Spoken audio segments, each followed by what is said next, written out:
여러분, 우리 신앙생활의 시작과 신앙생활의 끝과 하나님 나라의 삶의 시작과 끝은 과연 뭘까?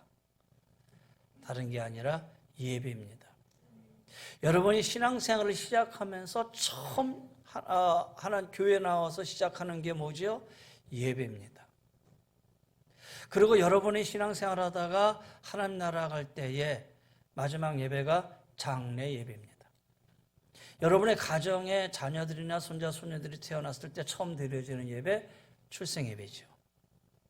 마지막 예배, 장례 예배예요. 그럼 내가 이 땅을 떠나서 하나님 나라 갔을 때 하나님 나라에서의 삶은 찬양 예배의 삶입니다. 하나님을 예배하는 삶이에요. 그래서 우리 신앙생활에서 이 예배는 우리 신앙의 전부이면서 처음과 마지막. 그래서 신앙생활의 승리는 곧 예배의 승리입니다. 여러분, 여러분의 신앙의 삶 속에 예배의 삶으로 승리하는 삶이 되시길 바랍니다. 우리의 신앙생활 속에서 예배는 빠질 수 있는 부분이 아니에요. 그래서 하나님 앞에 예배를 드린다는 것은 정말 귀하고 소중한 면이다라는 거예요.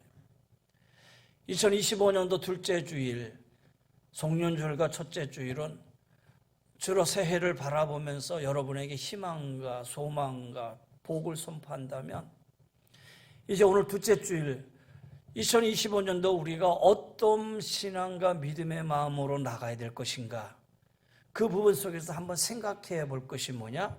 이 예배라는 거예요. 오늘 이 예배의 문제를 한번 생각해 보려고 그래요.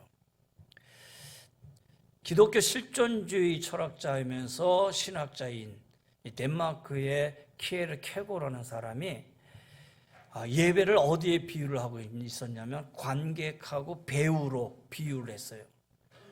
그래서 보는 자와 드리는 자. 여러분, 관객은 연극을 보는 자고 배우는 연극을 드리는 자죠. 그러니까 배우는 연극을 드렸지만 관객은 그 연극을 보고 있단 말이에요.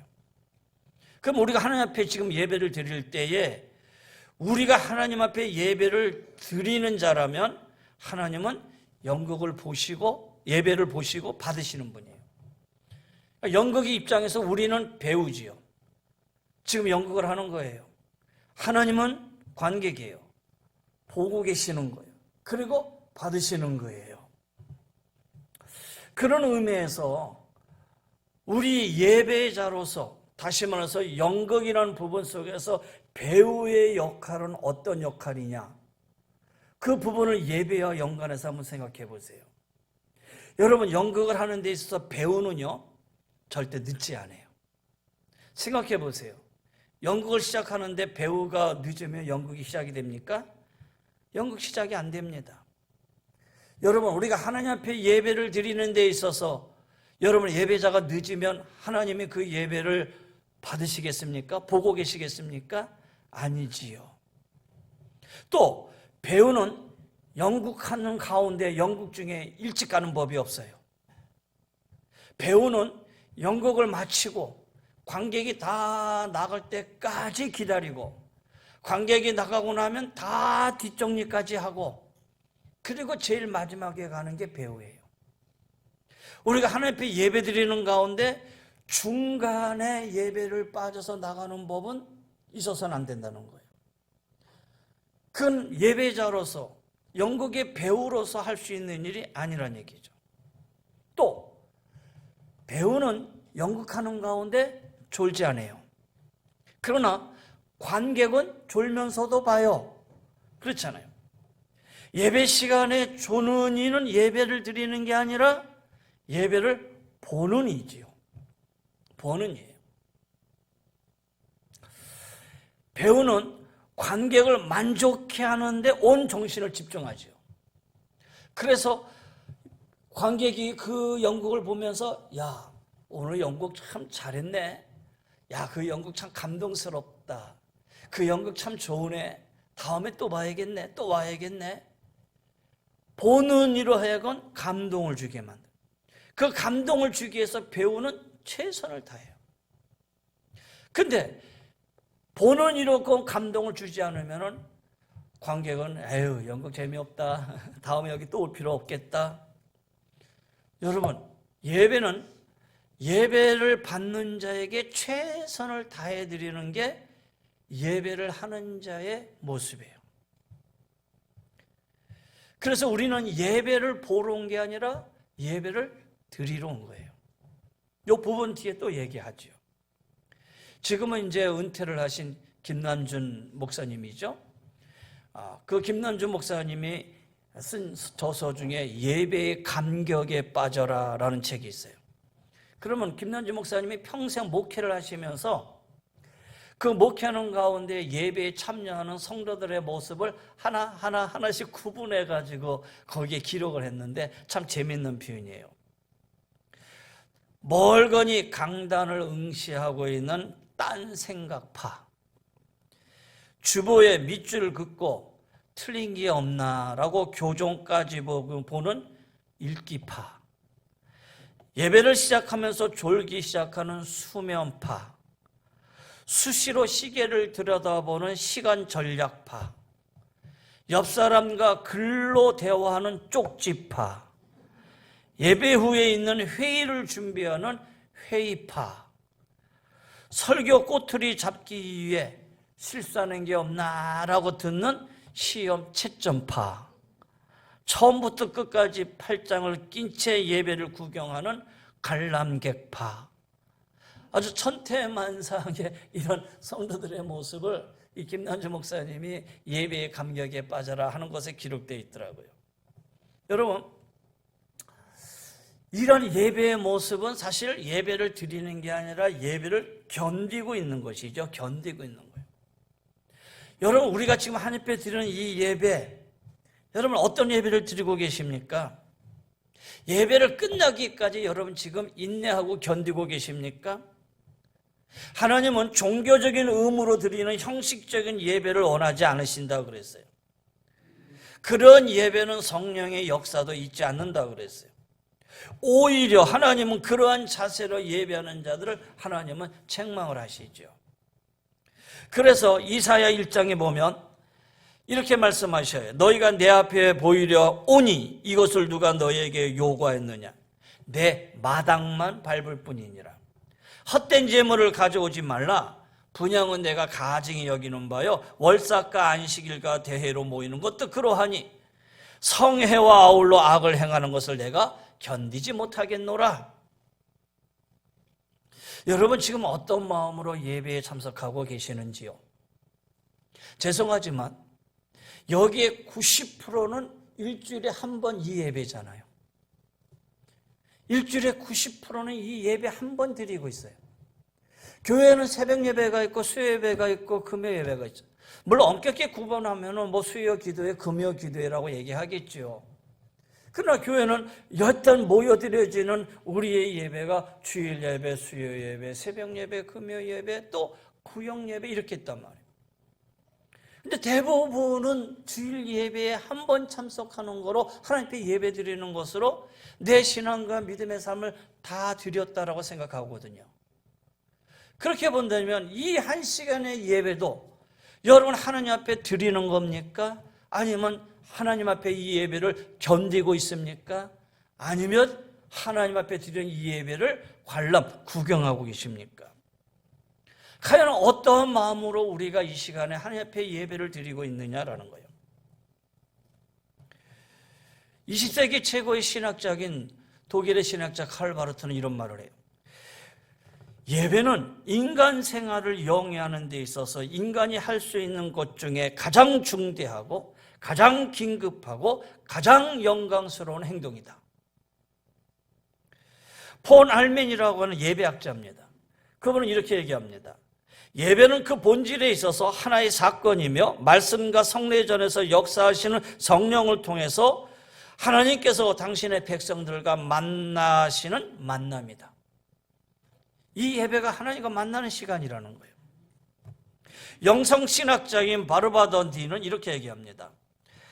예배는 가장 고귀한 낭비다. 좀 특이하게 정의했죠? 그래서 이렇게 얘기합니다. 왜 가장 고귀한 낭비냐? 세상적인 관점으로 볼 때 예배는 그야말로 시간 낭비다.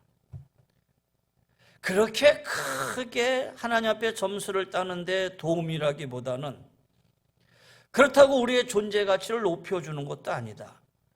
그럼에도 불구하고 이 예배가 고귀한 시간 낭비가 될 수 있는 것은 하나님이 우리의 예배를 받으시기에 합당하신 분이기 때문이다.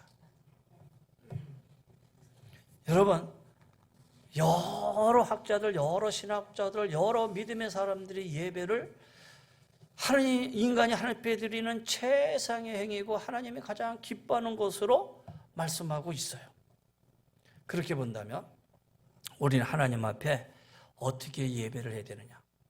오늘 본문 23절을 읽었는데 하나님께 참되게 예배하는 자들은 영과 진리로 예배할지 때가 오나니 곧 이때라. 아버지께서는 자기에게 이렇게 예배하는 자들을 찾으시느니라. 하나님이 찾으시는 자는 예배하는 자를 찾으신다고 그랬어요. 저는 2025년도 하나님이 찾으시는 교회, 하나님이 찾으시는 성도, 어떤 성도예요? 하나님 앞에 참으로 예배하는 교회, 하나님 앞에 참으로 예배하는 성도. 여러분, 하나님이 찾으시는 것만큼 가장 큰 은혜가 어디 있겠어요? 가장 높은 분이 내가 너를 찾아, 임금이 내가 너를 찾아 그럴 때 그것만큼 영광스러운 게 어디 있겠어요? 하나님이 찾으시는 자, 하나님이 찾으시는 성도가 2025년도 가장 축복된 성도가 아니겠어요? 그런 의미에서 여러분, 참된 예배자는 어떤 예배를 드려야 되느냐? 사실 하나님 앞에 예배된다는 것이 그렇게 쉬운 건 아니에요. 오늘 성경에 하나님은 영이시니 그랬어요. 영이신 하나님은 눈에 보입니까? 만약에 여기 지금 하나님이 여러분 눈에 보이신다면 여러분이 드려지는 예배가 그렇게 쉽지 않을 거예요. 혹시 흐트러지지도 않을 것이고 딴 생각도 못할 것이고. 왜? 하나님이 여기 계시는데, 보고 계시는데. 근데 하나님은 영이신 하나님, 하나님은 보이지 않으신 하나님, 보이진 하나님, 보이지 않은 그 하나님 앞에 예배를 드린다? 여러분, 부모님을 보세요. 부모님은 보이는 분이잖아요. 그래서 보이는 부모님을 기쁘게 해드리는 거는 사실 조금만 신경 쓰면 돼요. 우리 부모님을 모시고 어디 가서 식사 대접을 했더니 음식을 잘 드셔. 아, 우리 어머님은 이런 거 좋아하시는구나. 그리고 다음에 거기 또 모시고 가면 돼. 또 좋은 여행지를 모시고 갔더니 야, 참 좋다. 그러면 그 다음에 또 거기에 모시고 가면 좋아하셔. 그러니까 어머니, 아버님이 뭘 좋아하시는가 생각하고 거기에 맞춰드리면은 효도하는 자식의 입장에서도 마음이 뿌듯하거든. 왜? 그 효도를 받으시는 것이 눈에 보이니까. 근데 보이지 않는 하나님 앞에 예배를 드린다? 사실 보이는 부모님한테도 이렇게 해드리는 것이 쉽지는 않다는 얘기죠. 이제 저희 집안 개인적인 얘기를 한다면 이제 다다음 주에 되면 우리 장인어른이 돌아가신 지 벌써 일주기가 되네요. 지난주에는 우리 아버님 돌아가신 지가 5년이나 됐어요. 그래서 지난주에 우리 가족 예배를, 추모 예배를 드렸어요. 근데 벌써 아버님, 장인어른이 돌아가신 지 일주일이 됐는데 장인어른 돌아가시기 전에 마지막에 거의 몇 달 동안 우리 집에 와서 계셨단 말이에요. 우리 집사람의 형제들이 많아요. 5형제 하나 돼요. 5형제를 놓고 마지막에 어디로 가시겠습니까? 그랬더니 나 조목사 집에 갈래. 그러고 왔거든요.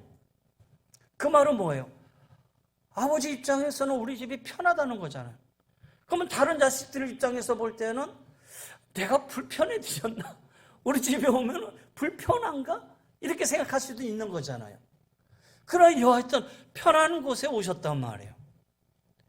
그러니까 이렇게 한 분이신 어머니 아버지를 섬기는 것도 결코 쉬운 것만이 아니라는 얘기예요.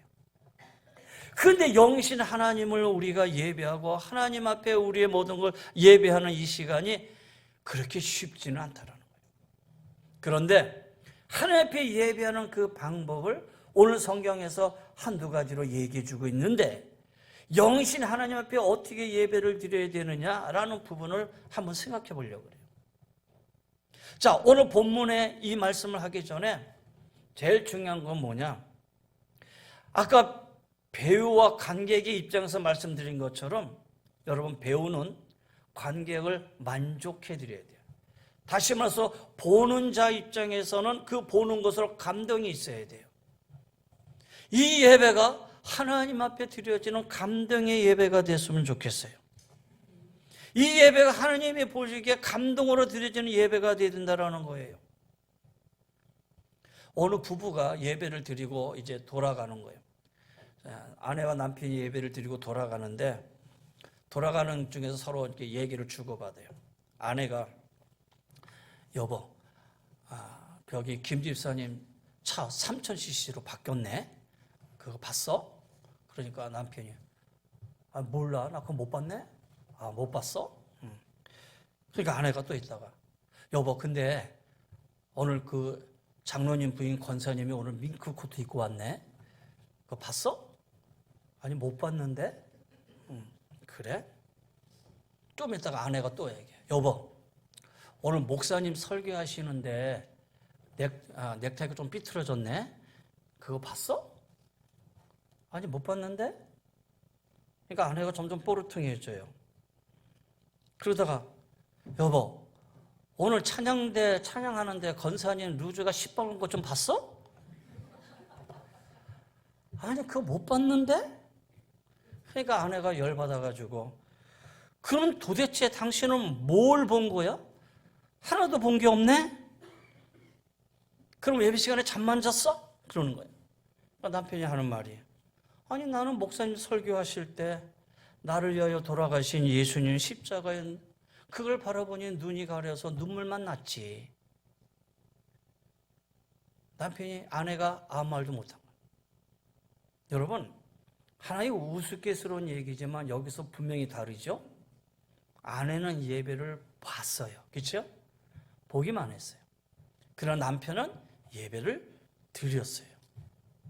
예배를 보는 것과 드리는 것의 차이예요. 예배를 보인다는 것, 여러분, 말씀 시간에 여러분이 좀 보고 있잖아요. 제가 지금 말하면서도 넥타이가 삐뚤어졌는지 모르겠는데 보여줄 수 있어요. 찬양을 하는 찬양 인도자가 보여요. 찬양하고 서 있는 성도들의 모습이 다 보이잖아요. 오늘 누구 왔고 오늘 누구 안 왔고, 저 자리가 벽고 안 벽고, 그렇잖아요. 내 앞에 앉아있는 권사님, 집사님 오늘 파마를 했네 안 했네, 눈에 보인단 말이에요. 다 보일 수 있어요. 그런데 보이는 것에 집중하다 보면 뭘 잃어버려요? 드리는 예배가 빠져지게 된다는 거예요. 그래서 우리가 예배에 성공할 수 있는 비결은 뭐냐? 보이는 것보다 드리는 것에 초점을 맞추자라는 거예요. 왜냐하면 예배는 최상의 존재인 하나님께 최상의 가치를 드리는 행위예요. 그러기 위해서 예배를 통해서 하나님을 만나야 되고, 예배를 통해서 하나님께 감동을 드려야 돼요. 여러분, 오늘 이렇게 보이면서 여러분 보이는 것에 치중하지 마세요. 보이는 것에 그렇게 너무 연연하지 마시라는 얘기예요. 말씀드렸지만 예배 가운데 주보 보면서 글자가 틀렸네, 빠졌네, 뭐가 잘못됐네, 여러분 거기에 너무 치중하지 마세요. 오늘 예배 자리가 있었네 없었네, 누가 나오고 안 나오고네, 여러분 그거 감시하듯이 보지 마세요. 여러분 중요한 것은 내가 앉아있는 이 자리에서 하나님의 나의 예배를 받으시나, 내가 과연 하나님의 마음을 감동시켜드리는 그 예배를 지금 드리고 있는가? 여러분 보세요. 창세기 4장에 보면은 하나님께서 가인과 아벨을 놓고 가인의 제사를 거절하시고 아벨의 제사를 받으셨어요.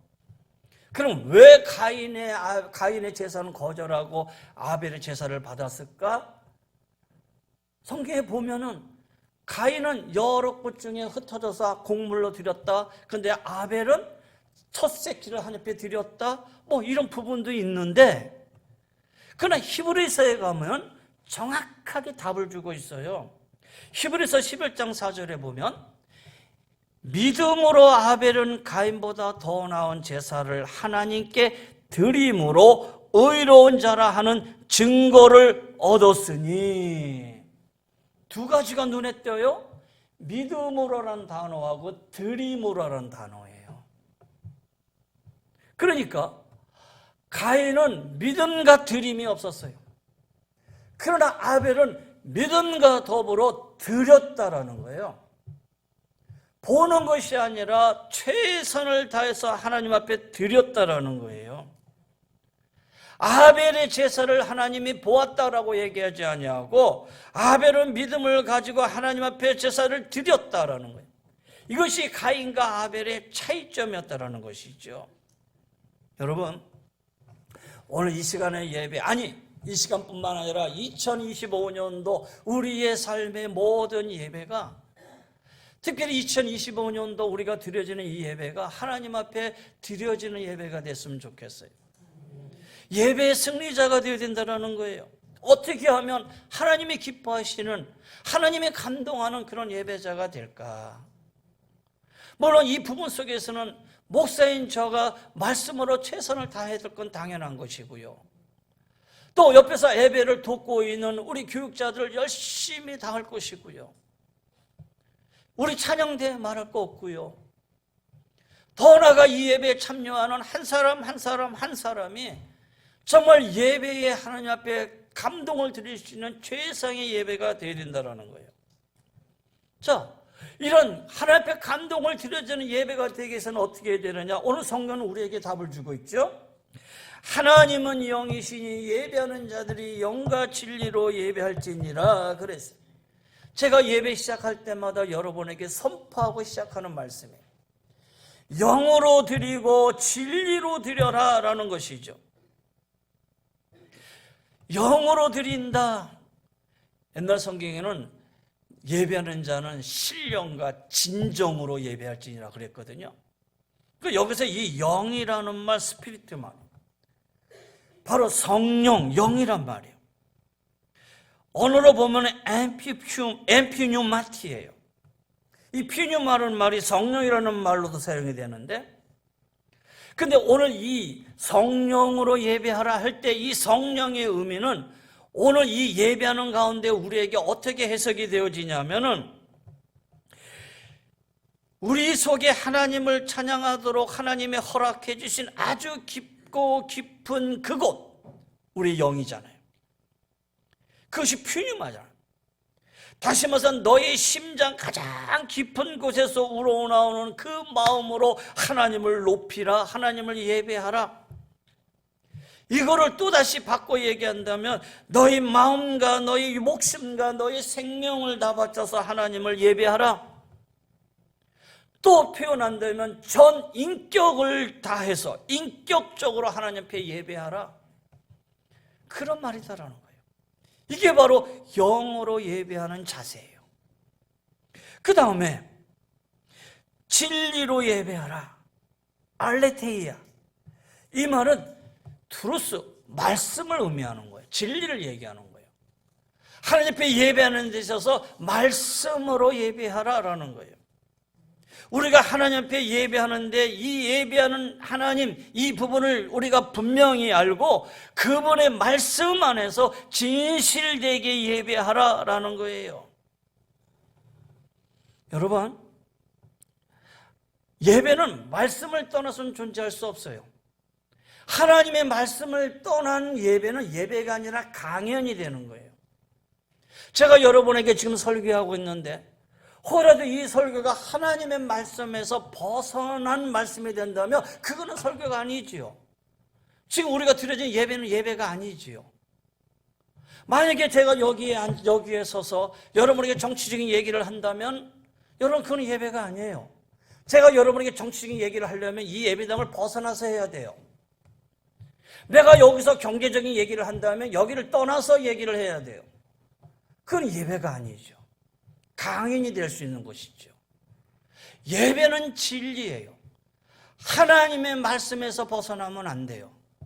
그래서 이 성전에서는 하나님의 말씀이 선포해야 되고 여러분은 그 말씀을 붙들고 진실되게 그 말씀 안에서 예배해야 된다는 거예요. 이것이 바로 성령과 영과 진리로 드려지는 예배다라는 거예요. 또 한 가지 여기서 연결되어 생각해 본다면, 그러면 하나님의 마음을 감동시키기 위해서 우리가 영과 진리로 하나님 앞에 예배를 해요. 그럼 이걸로 끝나는 거냐? 그렇지 않지요. 그 다음에 우리의 예배는 어떻게 되느냐? 삶으로 연결되어지는 예배 가운데도 있어야 된다는 거예요. 오늘 여기 우리가 찬양을 했어요. 찬양대가 찬양을 했어요. 이 찬양이 여러분의 삶 속에서 감격이 돼야 돼요. 지난주에 우리 성가대가 어메이징 그랬어요. 나 같은 죄인 살리신 찬양했네. 그렇지. 내가 이 찬양 붙들고 일주일에 하나님 나 같은 죄인 살리신, 여러분 밖에 나가서도 생활 가운데서 이 찬양을 다시 한번 돌아보면서 내 자신을 돌아보는 거예요. 우리 장로님이 여기서 기도하셨네. 그 장로님의 기도 내용에 내가 아멘 하면서 그 기도 내용을 붙들고 내 삶 속에서 그 기도 내용을 다시 되뇌어 하나님께 다시 또 기도하는 거예요. 여기 여러분을 향해서 말씀을 외쳤어요. 그 목사님의 말씀을 붙들고, 그렇지, 내 삶 속에서 내가 예배하는 가운데 하나님을 기쁘시게 하는 삶을 살아야지. 여러분 하나님께 드리는 이 예배의 순서 하나가 여기서 의식적으로 순서를 진행함으로 끝나는 게 아니라는 거예요. 철저하게 우리의 삶과 연결되어져야 된다는 거예요. 미국의 퀘이커 교도들이 있잖아요. 어떤 성도가 여기 참석해서 예배를 드렸는데 예배가 그렇게 짜여져 있지를 않아요. 전통적인 교회처럼 이렇게 짜여져 있는 의식적인 예배가 아니었던 것 같아요. 예배를 끝나고 나가는데 답답하니까 예배 끝났습니까? 그러니까 우리 예배 끝났습니다. 이게 예배입니까? 그랬더니 그분이 하는 말이, 우리의 예배는 우리가 예배당 문을 나서는 순간부터 또 예배가 시작됩니다. 그랬다는 거예요. 여러분 그게 예배지요. 여기 하나님 앞에 드려지는 이 예배가 이 한 시간의 예배로 끝나는 게 아니라 여러분이 이 하나님의 성전을 떠나는 그 순간부터 내 삶 속에서 하나님이 드높여지고 하나님을 찬양되어지고 모든 사람이 하나님을 바라볼 수 있게끔 내 삶과 내 행동, 내 언어 하나하나가 하나님 앞에 드려지는 예배가 되어야 된다는 거예요. 그걸 통해서 선교가 이루어지고 그 모습을 통해서 전도가 이루어지고 그것이 연결되어지는 예배다라는 거예요. 여러분 오늘 여기 보세요. 제가 오늘 요한복음 4장 23과 24절만 봤지만 그 앞에 뒤에 내용을 보면 참된 예배의 모습을 사마리아 여인을 통해서 보여주고 있잖아요. 예수님을 만나기 전까지 자기가 소중하게 여겨졌던 것들 다 버려요. 그리고 이제는 하나님 중심의 삶으로 서게 되잖아요. 예배의 기쁨과 감격을 이제는 자기만을 간직하는 게 아니라 나가서 막 전하게 되잖아요. 그래서 그들에게 외칩니다. 와 봐라. 하나님 앞에 예배하는 자가 이 땅에서 어떻게 살아가고 있는지, 어떤 삶 속에 내 마음이 갖고 있는 기쁨과 평안이 어떻게 표현되었는지 와 봐라. 내가 새로운 생명을 얻었고 새로운 삶을 살게 되었는가 한번 지켜봐라. 이게 전도거든요. 이게 보여주는 예배다라는 거예요. 히브리서 13장에 보면은 이러므로 우리가 예수로 말미암아 항상 찬미의 제사를 하나님께 드리자 이렇게 고백하고 있잖아요. 세계적인 기독교 작가 베스트셀러인 그 필립 얀시라는 사람이 있어요. 이 사람이 한국을 방문을 했을 때 아영감리교에서 강의를 했는데 그분이 아주 유명한 이야기를 해요. 이렇게 얘기를 하죠. 교회는 사회를 정화시키는 것도 아니고 도덕적인 기능을 수행하는 것도 아닙니다. 교회의 주유일한 목적은 하나님을 예배하는 곳입니다. 교회의 존재의 목적은 하나님을 예배하는 것이다. 물론 교회가 사회 정의를 위해 부르짖고 구제도 할 수 있지만 교회의 유일한 목적은 하나님을 예배하기 위해서 존재하는 것입니다. 하나님을 예배하기 위해서 자기 영혼에 산 사람들이 나가서 또 복음을 증거하고 나가는 것, 이것이 바로 선교입니다. 이렇게 얘기를 했어요. 그러니 예배는 교회가 가지고 있는 가장 중요한 목적이고 이곳에 나서 예배드리는 이 예배의 성도들은 예배를 하나님 앞에 드리는 최상의 것으로 여기게 된다는 거예요. 여러분, 하나님이 가장 귀하게 여기는 것도 예배예요. 근데 반면에 하나님이 가장 경멸하는 것도 예배예요. 무슨 얘기입니까? 하나님이 가장 기뻐하시고 귀하게 드려지는 예배, 하나님을 감동시키고 영과 진리로 예배하고 우리의 삶과 연결되어지는 예배는 하나님이 가장 기뻐하고 가장 받으시는 예배. 그러나 하나님이 가장 경멸하고 싫어하는 거, 외식적이고 형식적이고 하나님의 마음을 아랑것도 없이 살아 예배하는 그런 자들, 그런 예배 하나님이 가장 경멸하는 거죠. 여러분 한번 돌아보시길 바랍니다. 여러분의 예배가 하나님 중심적인 예배였는가? 아니면 내 중심적인 예배였는가? 내 중심적인 예배는 예배를 내 편리와 내 상황에 맞춰서 내가 예배를 바꾸어 나가. 그러나 하나님 중심적인 예배는 절대 그런 게 없지요. 내 삶보다 하나님 앞에 드려지는 예배가 더 중요하기 때문이라는 거예요. 왜 예배가 삶의 중심 속에서 이루어져야 되고 여기서 드려지는 예배가 삶 한가운데서 이루어져야 되느냐?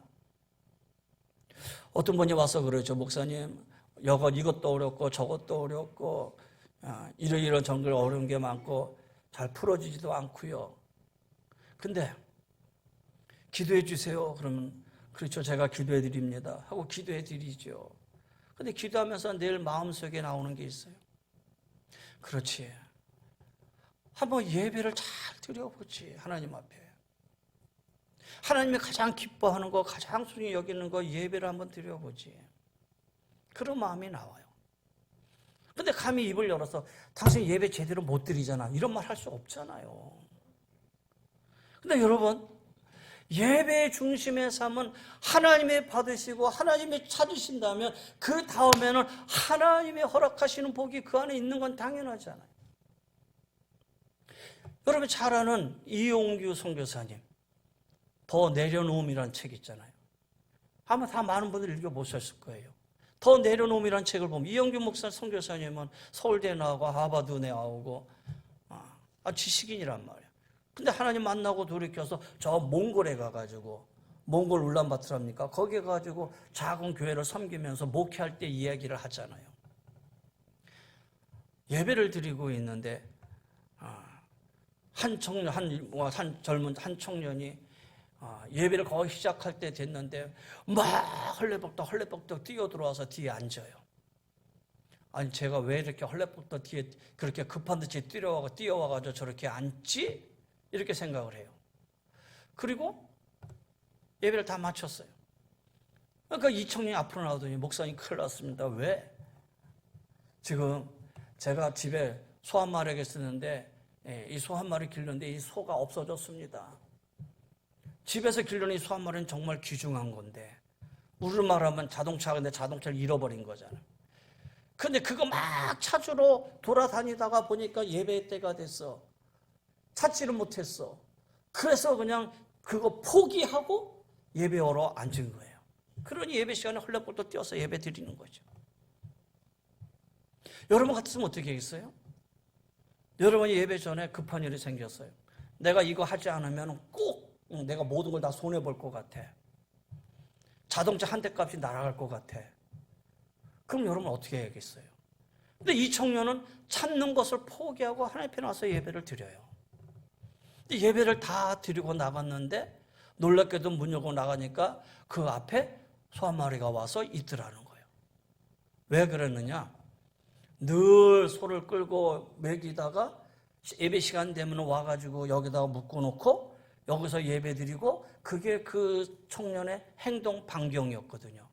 그러니까 이 소도 딴 데 돌아다니다가 그 시간이 되니까 교회 앞마당에 와서 그냥 있는 거예요. 뭐죠?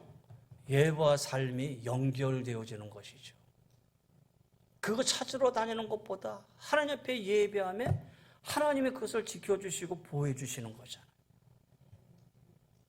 여러분 제가 꾸미는 얘기가 아니라 더 내려놓음이라는 책에서 이용규 선교사님이 하신 말씀이에요. 간증을 하신 말씀이에요. 사랑하는 성도 여러분, 나를 사랑하는 자들이 나의 사랑을 입으며 나를 간절히 찾는 자가 나를 만날 것이니라. 할렐루야. 2025년도 우리 예배 승리자가 되십시다. 참된 예배자가 되십시다. 하나님은 참된 예배자를 만나주시고 지금도 찾고 계십니다.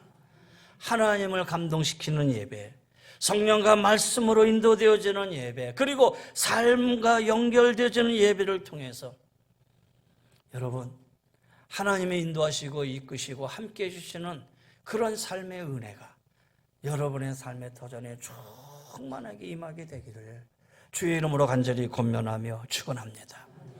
예배의 승리자가 삶의 승리자입니다. 예배의 승리자가 여러분의 삶의 모든 엉켜있는 문제들을 열 수 있는 키가 될 수 있습니다. 예배에 승리해 보십시오. 주일날 드려지는 이 예배에 여러분 최선을 다해서 모여 예배할 수 있는 이 예배에 여러분 함께 하시고 2025년도 여러분 예배에 한번 승리해 보십시오. 이 예배를 통해서 하나님의 놀라운 은혜가 여러분의 삶 가운데 반드시 함께 할 것입니다.